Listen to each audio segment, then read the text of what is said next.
Coming up on RPM tonight, Winston Cup point leader Matt Kenseth carried a seemingly insurmountable lead into the Irish hills of Michigan.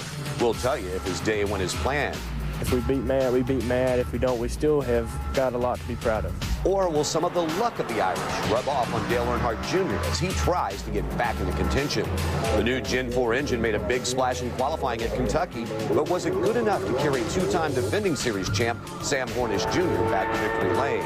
And Tony Pedregon has struggled lately. Was he able to use his team's previous success at Brainerd to his advantage? Hold the belts tight. RPM tonight starts now.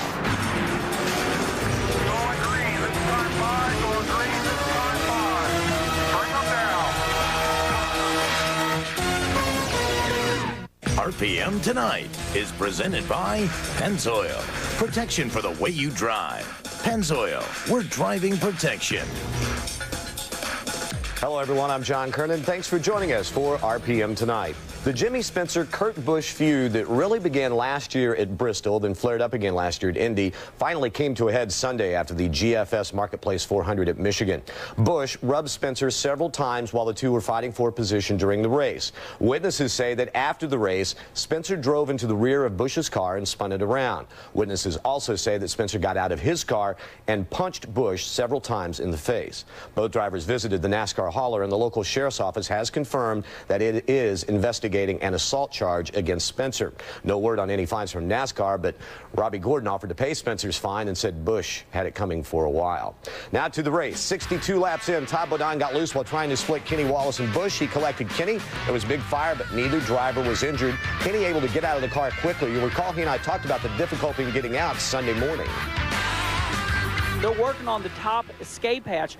But, you know, I'll tell you, when I go on that racetrack, John, and I don't have my Hans device on, I feel weird now. It's almost like making sure you have your seatbelt on. So even though it is hard to get out of, you know, you're happy you have it, and we just got to keep working on easier ways to get out. Kenny says he's okay, neck's a little bit sore, but also trouble for his brother Rusty. His engine exploded, a lot of fire, but Rusty got out all right. The fire, that was a huge deal. It blew up going into turn 3, and fire just started pouring out of the back of that thing big time. It got real hot inside the car. I went to pull the fire bottle. When I pulled the fire bottle, nothing happened. Tough day for Jeff Gordon and his crew as they cut a tire down early, pitted, lost a lap, and were never able to make it up. Jeff finished 30th. 52 laps to go. Ryan Newman ducked into the pits for the final time. Fuel mileage once again played a huge role in the outcome. Quite a few drivers weren't able to stretch their mileage and had to pit late, leaving the door wide open for Newman to pick up his series-leading 5th victory of the season. And afterwards, he told Mike Massaro all about it. Per usual, fuel was a critical element at the Michigan International Speedway, and despite being 4 laps short by his own estimations, Ryan Newman got to victory lane. How did you make up 4 laps worth of fuel? You got to have a good handling race car, first of all. Matt and the guys adjusted and tuned on the car and make it all tell Dodge as fast as it was and not scrub off a lot of speed. That was one thing. We worked the bottom of the racetrack. The other guys were working the top, make it a shorter distance. That's another thing. And a combination of both of them allowed us to go the 52 laps to make it to the end. Were you kind of on the fence in the closing laps whether or not you should mash the gas or be conservative while you were chasing Kurt Busch? It's probably one of the biggest catch-22s I've been put in. You want to save fuel, but if you finish the race and if Kurt would have won and we had enough fuel to race him, then I would have been disappointed in myself, and the team would have been disappointed not getting the opportunity to do it. So we kind of went for broke there at the end, and fortunately it paid off. Did you know I predicted you to win this morning? Hey, everybody gets lucky once in a while. And I did get lucky. But, you know, it's not luck when you predict the guy who's won the most races in the series to take home another checkered flag and another trophy. And Ryan Newman did that on Sunday afternoon, picking up his 5th win of the 2003 season.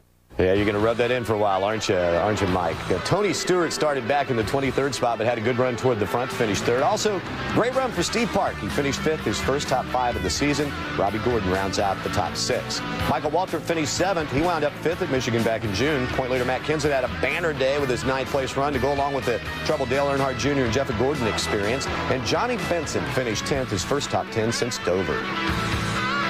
We've struggled so hard with this team, and we're developing it into a team that's a top 10 team, and we just hope we can hold things together the rest of the year and get good finishes the rest of the year and try to convince RCR and American Online that this is a team that needs to stay together and move on. That car just doesn't turn very well, and so to make it where we can run, we got to just be really, really loose so that later in the run it turns decent. And, we've just been working real hard on making the front of our cars work. We're getting closer every week, but we're just not where we need to be. We just missed the setup a little bit, it seemed. At the end of the day, we got tight and was pushing pretty bad, and Steve and Robbie got by me and wound up 7th, but it was a decent day.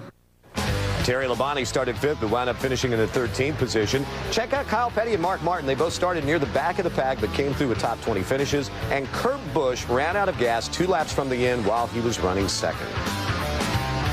We got a little too tight there late in the race, and kind of couldn't do much about it. But you know, got a 13th, and you know, we're hoping for a top 10 or top 5 or something. Started out good, and we should have gone green all day. I think we'd have been better off. Had the 97 car pull in front of us real quick, and I had to slam on the brakes, and I punched a hole in the nose. That created a little bit of a push, and then had them lower the track bar in the right rear, and that made it really tight also. So the last run was really the worst we were all day. My team did a great job. I'm so proud of them, the whole Viagra team. Good pit stops, great pit strategy, good fuel mileage. We brought home a 30th place car and 17th, and I'm really proud of them. Mark's teammate Matt Kenseth now enjoys a very comfortable 329-point lead over Earnhardt Jr. in the chase for the championship. And it appears as if Jeff Gordon's hopes at the title are about over. He's now 461 back and looking over his shoulder at Kevin Harvick, who's only 18 points behind him. Defending IRL IndyCar Series champ Sam Hornish Jr. and his team headed into Sunday's Belterra Resorts Indy 300 at Kentucky with one thing on their minds: domination. And that's exactly what happened. Point leader Tony Kanaan headed into the race looking to hang on to first place in the championship chase, but the day belonged to Hornish. Sam started on the pole and immediately threw down the gauntlet at the wave of the green flag, pulling away by as much as 13 seconds. Hornish then threatened to lap the entire field. Here he passes Brian Herta, who at the time was running 5th. Brian wound up 3rd. He did get back on the lead lap. Sam then put this year's Indy 500 winner a lap down as he made the way around Gilles de Ferran, who faded back to a 9th place finish. About the only thing that slowed Hornish down was the caution that came out when Kenny Breck's car caught fire. Kenny rolled the car down pit road to the safety crew, but he was able to get out of that car all right as they extinguished the flames almost immediately after he stopped. On the restart, lap 158, Hornish again puts the hammer down and pulls away from the field. 10 to go now, and Buddy Lazier and AJ Foyt the fourth side by side in front of Sam. They touch just a bit, but they keep it going straight.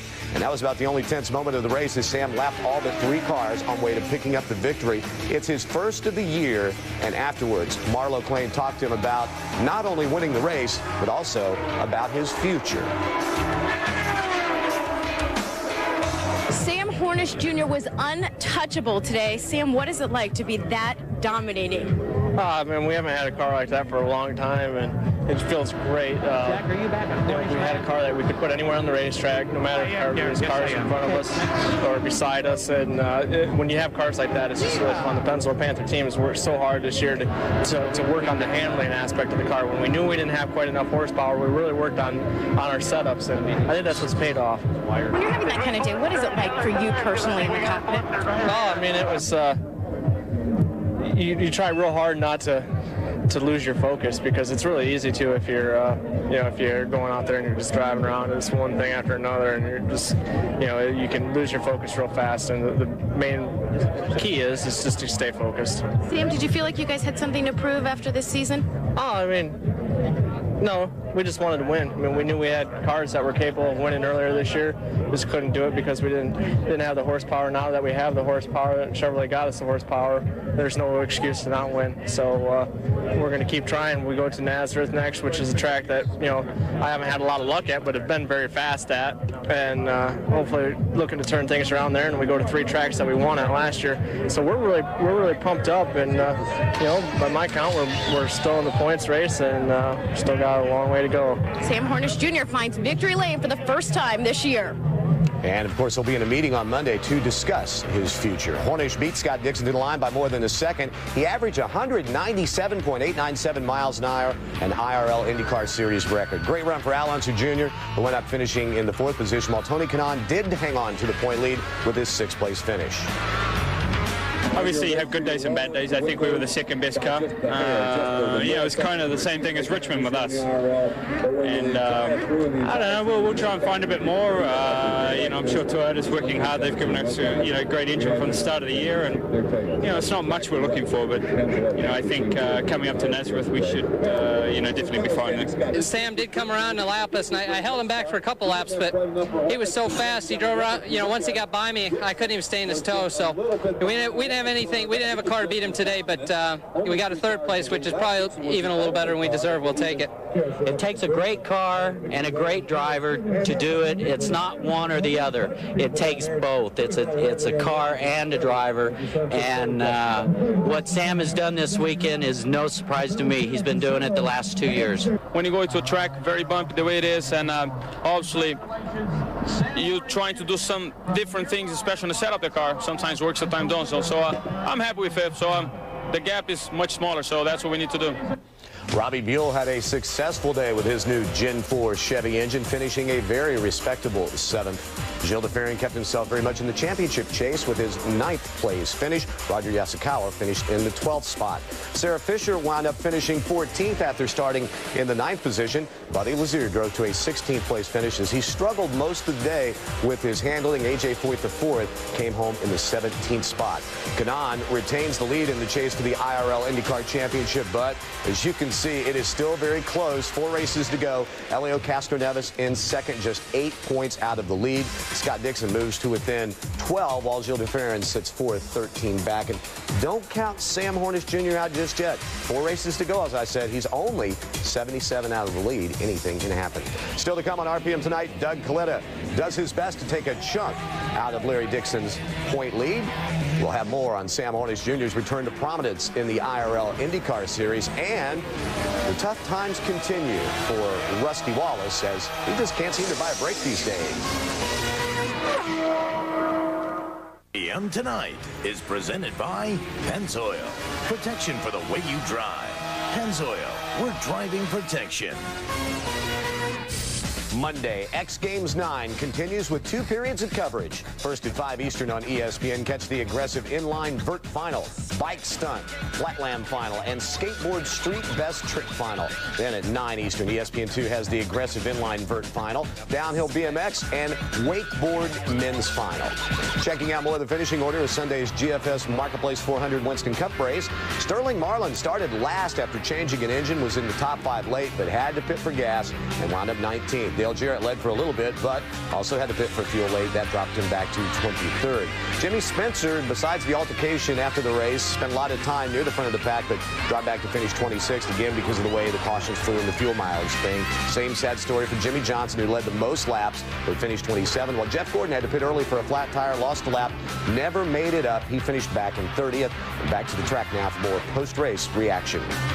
I thought we were going to be fine with the way it was playing out. We pitted with the rest of the other guys, so I thought we were going to be fine. But it's hard to get the car full of fuel on a 2-tire stop, and we don't really exactly know what's happened. But we ran out with 2 to go, and just had an awesome day. Ended up being 27th. It was one of those days that I guess you just have to laugh at and shake your head at. And I tell you what, this month has been horrible for us, and I'm looking forward to September, that's for sure. Just when it looks as if Rusty Wallace is poised to end his long winless streak, something seems to happen to prevent him from capturing the checkered flag. It happened again Sunday afternoon, and as Mike Massara reports, this time his bad luck hurt a contender for the championship. After struggling early, Dale Earnhardt Jr. made adjustments and began charging to the front. He was up to 7th before a round of pit stops completely changed his day. Heading down pit road, Rusty Wallace aborted late, veered right, and collided with the Budweiser Chevrolet. I hit pit road, and as I hit pit road, I was getting ready to go back out. Evidently, he was coming in or in the bottom of the racetrack too or something, and we collided, and I spun and tore the right rear quarter panel up, and that was about it. That was just not a big deal. We were both going on the pit road, and he decided to go back onto the racetrack, and I was on the outside of him. I should have been single file, so really nobody's fault. It's just unfortunate. Kind of hated for him, but ready for us, even worse. It was just a bad decision on my crew chief's part. We made a commitment to come down pit road. We're coming down pit road, and he started screaming on the radio, "Stay out." I went back out, and went back out. Dale Jr. was sitting there. I never saw him. It was over then, but we had a good car. We'll be all right. Good weekend. The incident hurt both drivers, but in the grand scheme of things, Dale Earnhardt Jr. felt the brunt of the blow. After finishing 32nd, his championship hopes took a major hit.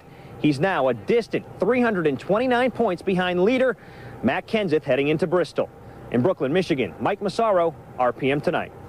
More results from Michigan. Just talked about Dale Earnhardt Jr. collide with Rusty Wallace as they went to the pits, cut a tire down later, and it got worse from there. He finished back in 32nd. Bobby Labonte started on the pole but lost the engine, finished 37. Casey Mears crashed, finished 41st. Casey was not injured in the accident. And you saw Kenny Wallace in 42nd. Todd Bodina finished last, got pushed up into Kenny. They collided. There was a big fire. Both drivers got out of their cars okay. The NHRA Powerade Drag Racing Series in action, Brainerd, Minnesota, the Lucas Oil Nationals, and in the finals for the top fuel guys, Tony Schumacher facing off against Doug Colletta. It was a rematch of the 2000 finals, and this was a great drag race, but Colletta pulls it out, hitting a top speed of 311 miles an hour, the 15th career win for Doug.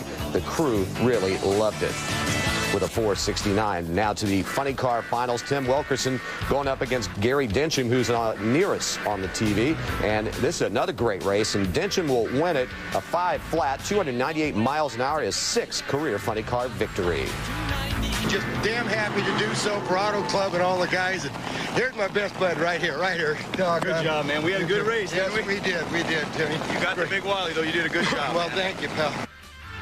In the Pro Stock Finals, Kurt Johnson facing off against Greg Anderson. Of course, these are the two guys contending for the championship.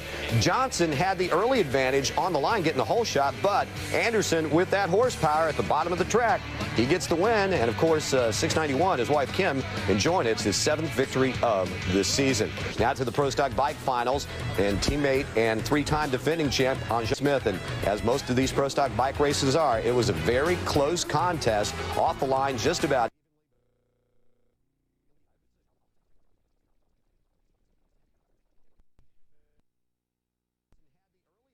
On the line, getting the whole shot, but Anderson, with that horsepower at the bottom of the track, he gets the win. And of course, 691, his wife Kim, enjoying it. It's his 7th victory of the season. Now to the Pro Stock Bike Finals, and teammate and 3-time defending champ Angel Savoy, looking on as Antron Brown, her teammate, faces off against John Smith. And as most of these Pro Stock bike races are, it was a very close contest. Off the line just about evenly, but Brown will pull out the win at the line by only 0.03 of a second. The U.S. Army's first victory of the season.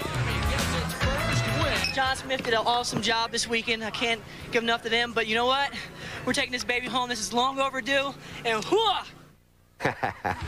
And even though he lost in the semis, Larry Dixon heads to the Mac Tools U.S. Nationals with a huge 271-point lead over Colletta. Tony Pedregon added some cushion to his advantage over Whit Bazemore as Whit went out a little bit earlier, while Greg Anderson continues to lead Pro Stock. Gino Scali does the same in Pro Stock bikes. And when we come back, Sam Hornish Jr. is back on top in the IRL IndyCar Series.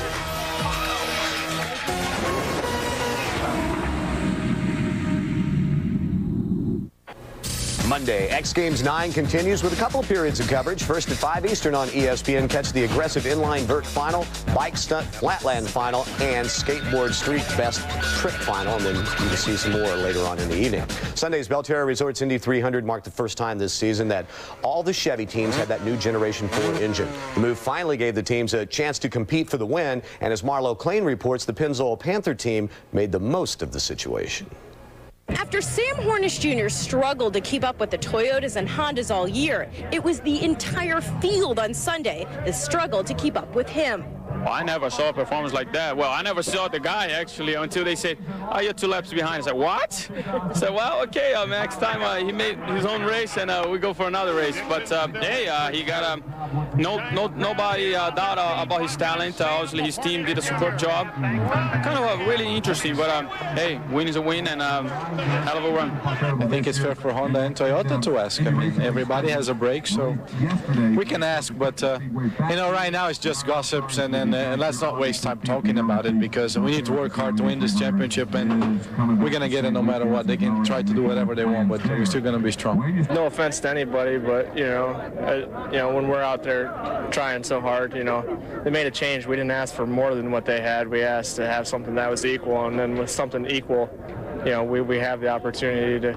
you know, Buddy ran it last week and he didn't have the car set up right where he needed it to be, and you know, he didn't run well. They would want, you know, if they were the one that was behind, they would want the league to help them out. They wouldn't, you know, they wouldn't say no, we'll just wait till next year. You know, they want to make it sound like they would, but you know, you got to do what you got to do. I'm now joined by Robin Miller. Robin, the IRL opened this can of worms by allowing Chevy to make the change mid-season, and now they have Honda and Toyota mad. Right, Marlo, because at Michigan, remember, Toyota's Lee White and Chip Ganassi said, hey, bring them on. Bring Cosworth and Chevrolet on. We beat their butt in kart. We're not scared of them. Well, they had a little bit of different attitude after this race. Lee White's really steamed. Honda's Robert Clark basically said, well, we're still leading the points because we can't grumble too much. But believe me, both these manufacturers are unhappy, and I think they want to see some changes. There was some concern that Chevy could possibly leave this series if this change wasn't made. Now they have to worry about Toyota and Honda. Absolutely, and they were both concerned, let's keep Sam Hornish, let's keep General Motors around. But at the risk of doing that, now you might have alienated Toyota and Honda, and Lee White basically said, we want to be treated equally. And there might be a letter in the mail to Brian Barnhart this weekend from Toyota saying, we want a new engine on the table in 2 races, which they could probably turn around and do. But I think Brian's going to be pretty busy this week. All right, Robin. Nazareth should be a pretty interesting race weekend next weekend. John, back to you. Hornish not only set the record for the fastest race in IRL history, he also set a new mark for career IRL wins. Sam now has 9, moving him 1 ahead of Buddy Lazier and Scott Sharp. Eddie Cheever and Greg Ray are tied with 5 each. Coming up on RPM tonight, we get you geared up for all of next weekend's exciting racing action.